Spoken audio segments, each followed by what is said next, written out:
I was supposed to be dead. The world believed I vanished, murdered in the dark of night, a blood-soaked necklace left as proof. But death hasn't claimed me, not yet. Now, hidden in the shadows, I'm the one hunting the man who tried to erase me.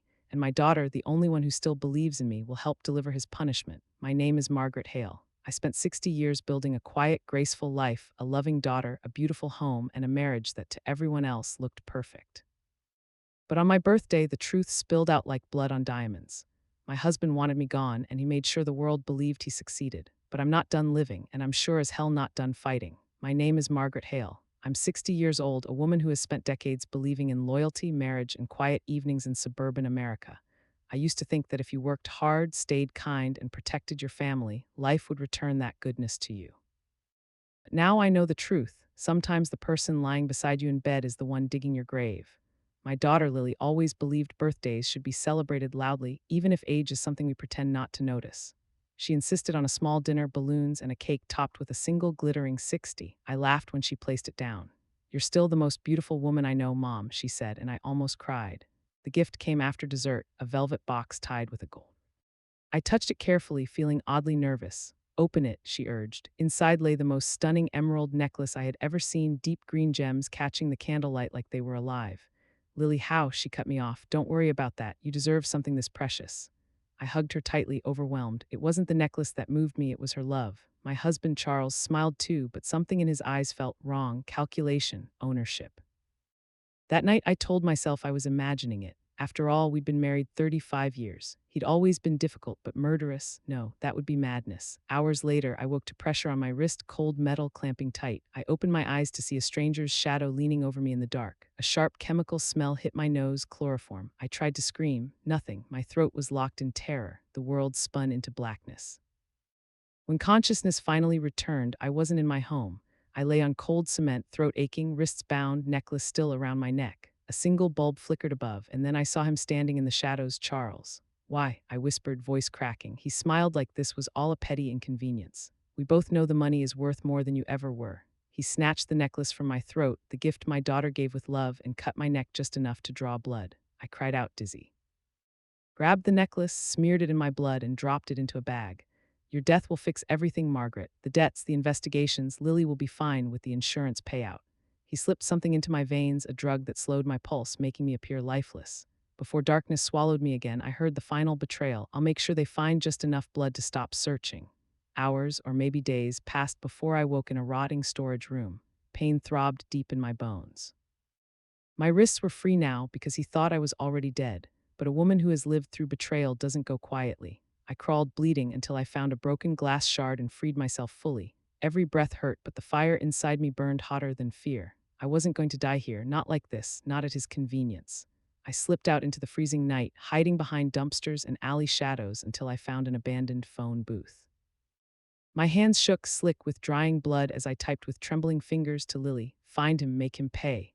That message was my resurrection, a promise, a declaration. The world thinks I'm gone. Charles thinks he's safe. He couldn't be more wrong. I will let him live long enough to feel the fear I felt. Then he will understand what it's like when the dead come hunting. The first thing I remember when I crawled out of that storage room was the biting cold. The wind whipped against my torn sweater, carrying with it the smell of garbage and wet concrete. I stumbled across alleyways I didn't know existed, my body a map of bruises and small cuts, every step a reminder of my fragility, and yet my mind burned hotter than the fire in my veins. I needed to contact Lily. She had to know I was alive. She had to understand that her world as she knew it had been a lie. But how? How do you reach someone when the person you should trust the most has just staged your death? My fingers fumbled over a payphone, a relic, yes, but functional. I had nothing else. My own phone was somewhere in Charles's control, and he would have had every message erased, every trace of me purged from our lives. I needed to leave a trail that only she could understand. I remembered the spare cell phone hidden in my bedside drawer, the one Lily never used. The drawer was unlocked. Charles would never suspect it. I found it, wiped off the dust, and powered it on. The battery barely held, but it was enough. I stared at the screen, the weight of what I was about to do pressing down on me. Every letter I typed would feel like confessing a truth too horrible to speak aloud, but necessary. Lily needed to know not only that I was alive, but that we were in danger and that only together could we survive this. Find him, make him pay. 3 words. 3 words that carried decades of love, betrayal, and survival. I sent the message, feeling a strange surge of hope mixed with terror. I could only imagine her reaction, the disbelief, the confusion, the panic, but she would understand. She had always been perceptive, far more than I had given her credit for. Within minutes, I heard the soft buzz of a response. My heart nearly stopped when I saw her name light up on the screen. Mom, is this you? Are you okay? What happened? I wanted to reassure her, to tell her I was fine, but the truth was messy, raw, and dangerous. I had to be careful. Charles's network of deceit was larger than I realized, and he would stop at nothing to silence me again. I'm alive, Lily. I've been in danger. Charles, he's not who you think he is. We don't have time to explain everything now, but I need you to trust me. I need you to follow my instructions, and most importantly, I need you to stay safe. Her next response was almost instantaneous. Mom, this is insane. Are you sure? How is this possible? And the necklace, I found it in the blood. Is that real? I took a deep breath. I could almost hear her voice, the tremor, the disbelief, the anger. I knew that fear alone could either make her run or make her act. I needed her to act. The necklace is a clue. Charles staged everything, my death, the blood, the scene. He's planning something bigger than you can imagine. You have to follow me, Lily. We need to uncover what he's done, find evidence, and expose him before he strikes again. Her typing took longer this time. I imagined her sitting on her bed, phone in hand, heart racing, trying to make sense of a world that suddenly didn't make sense at all. Okay, Mom, I trust you. What do I do? Where do I start? And just like that, our secret alliance began. I knew the first step had to be caution. Charles had not only wealth but influence. He could manipulate people, erase trails, and cover crimes without breaking a sweat. But even the smartest men leave cracks, and I intended to find every single one. We arranged a meeting point in the quiet hours of the night. Lily had taken precautions, too. She didn't contact me directly from her usual number. She used a burner she had created months ago, a habit I had always admired about her. She was careful, just as I had taught her without knowing it.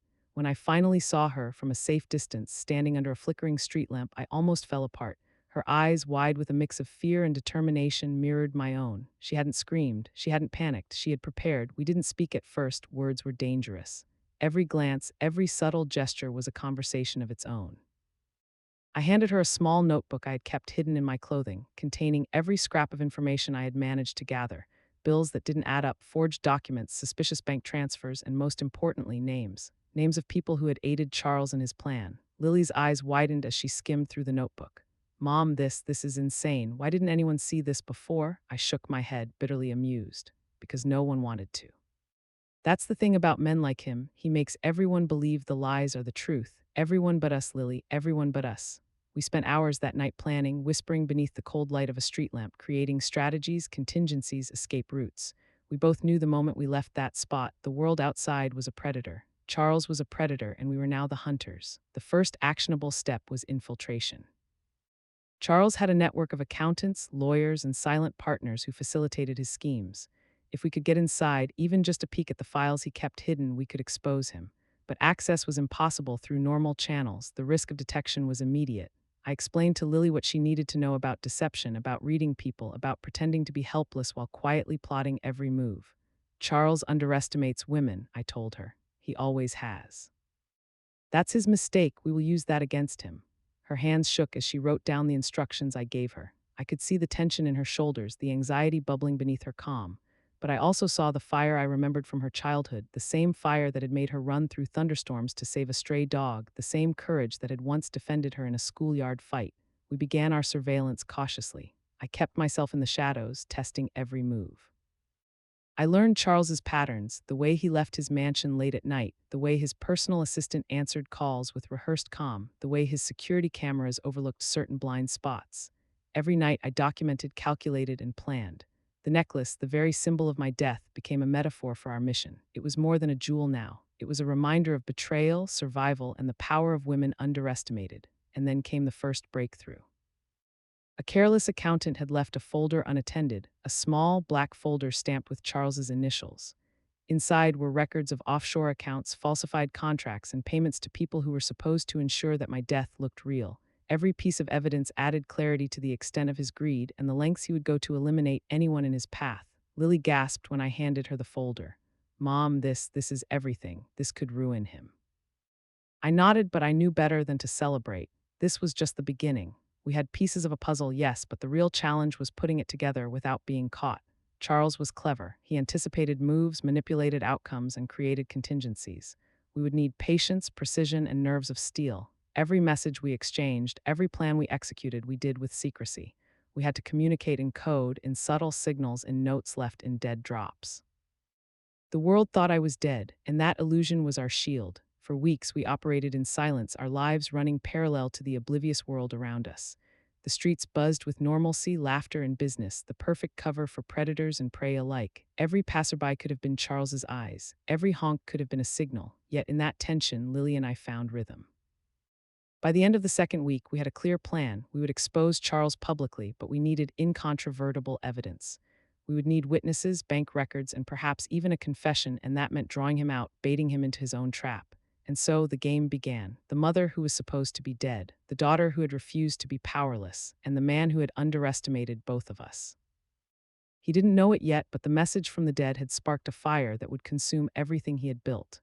Charles Hale, my husband, my betrayer, the man who had spent 35 years building a life alongside me while secretly plotting to destroy everything I loved. Now, as I crouched in the shadows outside his lavish estate, I finally understood the depth of his deception. From the outside, he looked every bit the distinguished, wealthy man he had always pretended to be. Tall, impeccably dressed, a commanding presence that drew respect in boardrooms and admiration in social circles. To the world, he was flawless, but I had learned long ago that perfection is often the mask for corruption, and Charles wore his mask so convincingly that almost everyone had been fooled until now. The first secret I discovered was the financial manipulation. I had always known Charles was ambitious, perhaps overly so, but I never realized the lengths he would go to protect his wealth. He had forged documents, siphoned funds into secret accounts, and created shell corporations across multiple countries. The money trail was complicated, layered with legitimate investments to camouflage the illicit ones. But hidden among the legitimate transactions were payments for silence, bribes to accountants, lawyers, and even some family friends who were now complicit in his schemes. I remember sitting with Lily, going over the records I had secretly copied from his files. Every line told a story of greed and betrayal. Every figure was a piece of a puzzle that had been carefully orchestrated to look like financial success while quietly funding his darker intentions. "He's insane," Lily whispered, flipping through the pages. "How could he do this for years without anyone noticing?" I shook my head. That's the genius of it. People see what they want to see. They believe in the life he presented, not the one he was building behind closed doors.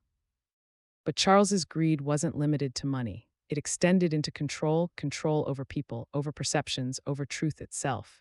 He had carefully manipulated those around him to maintain an illusion of normalcy. Friends, neighbors, even our own family had been unknowingly complicit. He had taught them all to trust him, to believe in his generosity, in his integrity. It was a performance, and I had been one of the unwitting audience members, applauding from the front row while he prepared my exit. The second secret was darker. The insurance policies, the staged accidents, the falsified hospital records, all intended to eliminate me permanently. He had calculated every angle, anticipating how the police would react, how our friends would mourn, how Lily would cope. He had planned my disappearance as meticulously as one might plan a business merger, with contingencies for every possibility. I remember reading a line in one of his emails, a casual note to an accomplice that made my blood run cold. "Margaret will be gone by her birthday. Ensure the girl receives the gift. It will keep her compliant." The girl, Lily, he thought of her as a pawn, a small obstacle to be managed. But he underestimated one thing, our bond. He underestimated my will to survive. He underestimated Lily's intelligence and courage. That night, crouched behind a hedge near his estate, I realized just how much danger we were in. He was a man who had eliminated threats quietly, and if we weren't careful, he would consider our actions a threat. Every move had to be precise, every decision calculated. Any mistake could cost us everything. I began tracing his patterns more closely. Charles had a network of helpers, employees, friends, and strangers who had been paid or coerced into silence. They moved with him, shielded him, and reported back to him. He had eyes and ears everywhere, which meant we had to be invisible. Yet even with the risk, we had to infiltrate his world. The breakthrough came when we discovered his private office, a place he rarely used, a sanctuary of secrets. It wasn't just financial records we found there. It was evidence of his planning, notes detailing my elimination, schematics of our home security, and the timing of every step he had taken to convince the world I was dead. There were letters to associates in other states, carefully written to avoid suspicion, all containing instructions on managing the aftermath of my disappearance. I held one of the letters in my hands, trembling but resolute. It was addressed to someone I had once trusted, now turned into a conspirator. The plan is flawless. Margaret Hale will be out of the picture before anyone realizes. Ensure the girl is distracted and the payout will be processed without issue. Keep everything on schedule.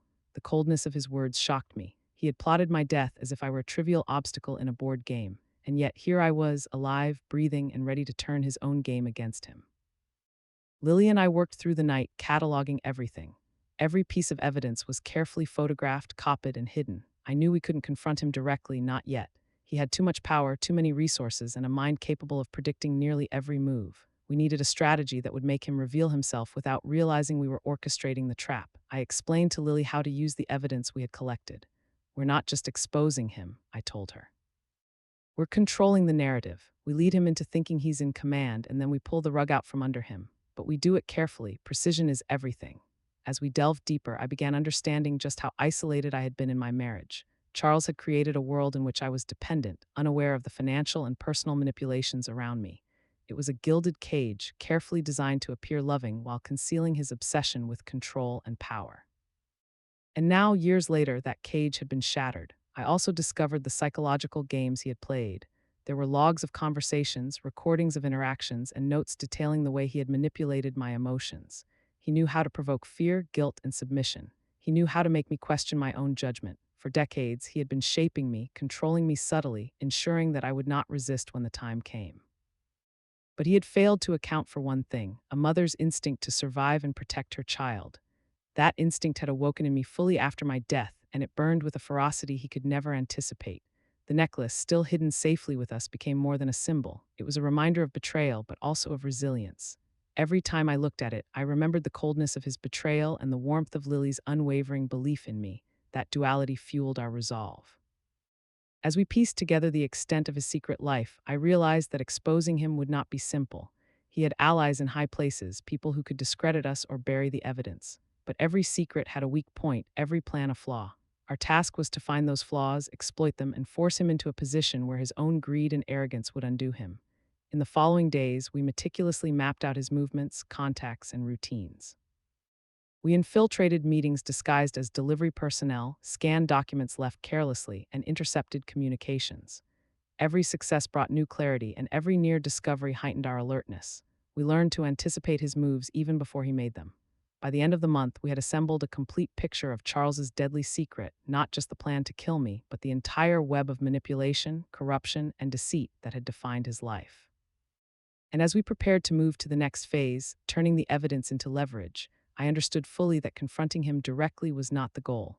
The goal was to control the battlefield, to make him vulnerable, and then strike with precision. Charles Hale, my husband, the man who had thought he could erase me, had underestimated two things: the bond between a mother and her daughter and the depth of a woman's will to survive. We were ready. By now, Lily and I were no longer merely survivors. We had become strategists, partners in a silent war against the man who had once ruled our lives. Every night, as I watched her sleep from a hidden corner of our safe house, I marveled at how she had transformed from a frightened daughter into a fierce ally. Her courage, intelligence, and determination were the weapons we would wield against Charles, and I knew I had to guide her carefully.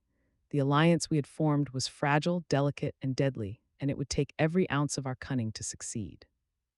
From the moment we decided to work together, the stakes were clear. One wrong move, one moment of carelessness, and we could both end up dead for real. Charles's network of allies, his loyal employees, and his calculated security measures were formidable. But together, Lily and I had a different advantage: unpredictability. He knew exactly how I behaved, what I feared, and how I reacted. He knew Lily as the obedient, trusting daughter. But now neither of us were predictable, and that was the leverage we needed. Our first task was establishing communication and movement protocols. Every message we exchanged had to be encrypted, every meeting carefully planned, and every step outside the safe house calculated to avoid detection. Lily learned quickly. She memorized routes, identified blind spots, and even practiced emergency maneuvers with me. She asked questions, challenged strategies, and sometimes argued, exactly the kind of engagement I needed. This wasn't just training, it was a forging of trust and capability under fire. "Mom," she said one night, voice low as we reviewed surveillance photos on a laptop, "we can't just react anymore. We need to go on offense. If we wait, he'll adapt." I nodded, feeling a surge of pride. She was right. For weeks, we had been gathering intel, documenting patterns, and rehearsing scenarios. But now it was time to actively disrupt him, force him to make mistakes, and watch him unravel. We started small. Lily intercepted calls from his office using a burner line I had provided. She traced transactions in real time, identifying unusual patterns. I monitored physical movements, noting which security cameras were live, which guards were predictable, and where we could safely access documents. It was meticulous work, but we thrived in the shadows, every success building confidence.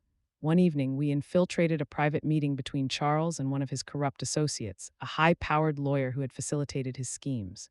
Posing as caterers delivering refreshments, we slipped into the room unnoticed, hidden behind crates and trays. My pulse pounded in my ears, but Lily's calm composure steadied me. Together, we observed, recorded, and memorized every word spoken, every gesture, every hint of guilt or complicity. By the time we left, we had concrete evidence of complicity, which would later prove invaluable in exposing him. But our alliance was tested in ways that went beyond logistics and strategy. Emotional strain threatened to undermine us. Every new revelation about Charles's betrayal was like another blade twisting in my heart, and Lily often struggled to balance fear with resolve. She had seen her father's cruelty, but now she was witnessing the full scope of his manipulation, the truth about our lives, our family, and the illusions we had been fed. One night, after a particularly grueling day of observation and data collection, she broke down. "Mom, I can't believe he's capable of this. I don't even know who he is anymore." I took her hand, holding it tightly. "He's not who he is, he's who he has always been, and that's why we need to be smarter, faster, and stronger than him. But Lily, don't ever forget, you're stronger than you think, and together we are unstoppable." That night, the bond between us deepened. This was no longer just about survival, it was about reclaiming our lives, our dignity, and exposing the man who had tried to erase us. The stakes were personal, but the mission was strategic. We also began to expand our understanding of Charles's weaknesses. He was arrogant, confident, and often dismissive of women, believing their influence limited to domestic matters. He underestimated both Lily and me, assuming our grief and fear would render us powerless. He failed to recognize that pain can be a teacher, that betrayal can ignite a calculated response, and that maternal instinct is a force of unparalleled precision. We leveraged this insight to our advantage. We started planting subtle distractions, small misdirections, rumors, and false leads to test his reactions and gauge the loyalty of his associates. Every observation provided us with data, and every misstep on his part brought us closer to the ultimate confrontation. Our alliance also relied on improvisation. When we discovered that Charles had installed a new layer of surveillance cameras in one of his offices, we quickly adapted. We created temporary shields from reflective materials, timed our movements to camera rotations, and even used decoys to divert attention. Lily's ability to think creatively under pressure was astonishing. She proposed tactics I wouldn't have considered, sometimes bold, sometimes risky, but always effective. As our confidence grew, so did our audacity. We managed to intercept emails, uncover additional offshore accounts, and track the flow of money meant to ensure our silence. Each piece of intelligence strengthened our strategy and built a psychological edge over him. Every time Charles believed he was in control, we were shaping the battlefield without him knowing. One particularly dangerous night, we confronted the reality of how high the stakes had become. We discovered that Charles had placed a surveillance device near our safe house, a desperate move to monitor our actions. We realized that any single mistake could expose our location, and the thought of him finding us brought an icy chill down my spine. But instead of fear, it fueled resolve. We removed the device, traced its source, and left a false trail that would make him believe we had moved elsewhere entirely. That moment crystallized the nature of our alliance. Trust, intelligence, and courage were our weapons, and secrecy was our shield. Charles had underestimated the depth of our bond, the intensity of our focus, and the calculated precision we could execute together. The most critical lesson we learned was patience. Every move had to be carefully timed, every action deliberate. Rushing would spell disaster, but measured precision allowed us to control outcomes, anticipate his reactions, and exploit vulnerabilities. We became experts in observation, interpretation, and psychological manipulation, skills honed under pressure, sharpened by fear, and guided by determination. Through it all, our alliance transformed into something extraordinary. We were no longer just a mother and daughter, we were partners in a high-stakes game, a team whose intelligence, courage, and emotional resilience allowed us to navigate dangers most would consider insurmountable. Charles had created a world built on deception, control, and fear, but together we were rewriting the rules. By the end of our first month of coordinated action, we had achieved something remarkable. We had infiltrated key parts of his operations, documented his crimes, and tested the loyalty of his allies. We had survived attempts at misdirection and deception, and we had strengthened the bond that made us both formidable. And most importantly, we had begun to plant the seeds of his undoing. Every small disruption, every piece of evidence gathered, every calculated move was a step toward dismantling his empire. The dangerous mother-daughter alliance had evolved into an unstoppable force, one that Charles would never see coming until it was too late. For the first time since my staged death, I allowed myself to imagine victory, not just survival, but triumph. And I knew that Lily and I would see it through together. The night of the final confrontation arrived, and with it, a tension that hummed like electricity in my veins. Charles believed he had orchestrated everything perfectly: my death, the chaos, the fear, the illusion that he was untouchable. But he was wrong. He had built an empire on arrogance, greed, and the assumption that women were predictable. He had never met Lily Hale and had never truly measured the force of a mother's will. I watched from the shadows as Charles moved through his mansion, unaware of the web of deception closing around him. Every camera he relied on, every security detail he trusted, had been carefully manipulated. We had created false patterns of movement, planted misleading digital footprints, and ensured that any attempt to trace us would lead nowhere. Lily and I had planned this moment down to the smallest detail. The trap had to be invisible, flawless, and psychologically devastating.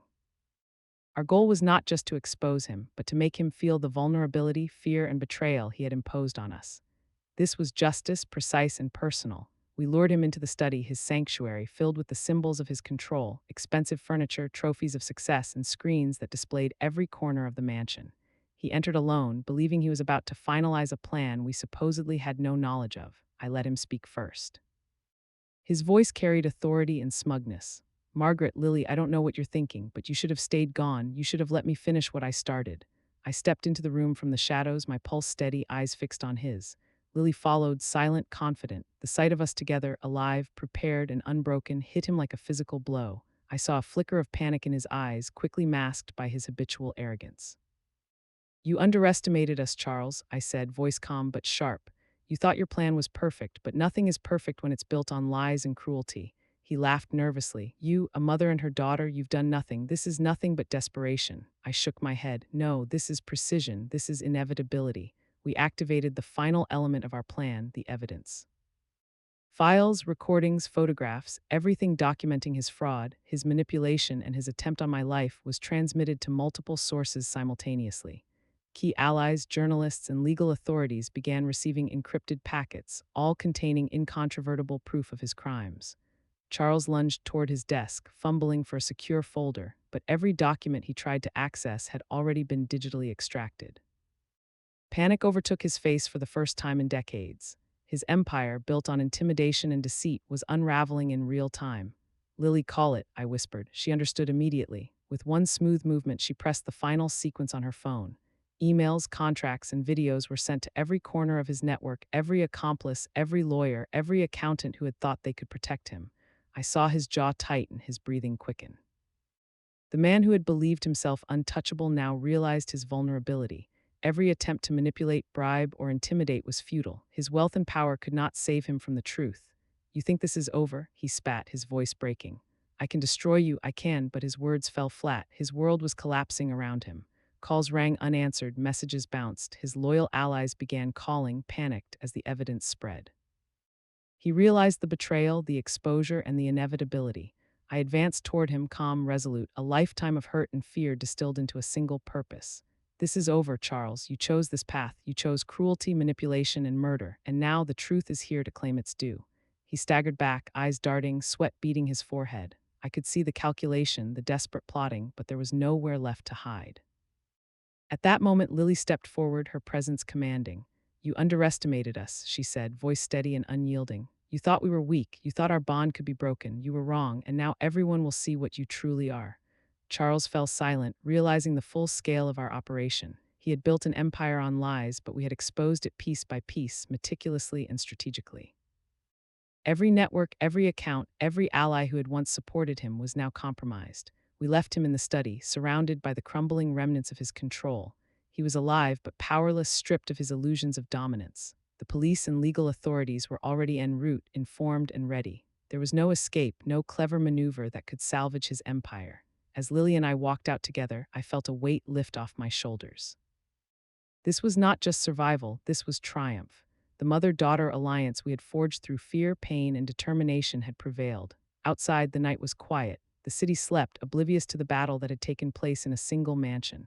But for Lily and me, the night was alive with possibility, with freedom, and with the undeniable satisfaction of justice. We had faced deception, betrayal, and danger, and we had emerged stronger. The necklace, once a symbol of blood and lies, now rested around my neck again, a symbol of resilience, courage, and the unbreakable bond between a mother and her daughter. Charles Hale's secrets were exposed, his power dismantled, and his threat neutralized. But more importantly, we had reclaimed our lives, our dignity, and our truth. And in that quiet, victorious moment, I knew one thing for certain. A mother's will is stronger than any lie, and a daughter's loyalty is more powerful than any threat. Together, we had survived the impossible, and we would never allow ourselves to be victimized again. The trap had been set, the prey had become the hunter, and justice, precise and relentless, had finally been served.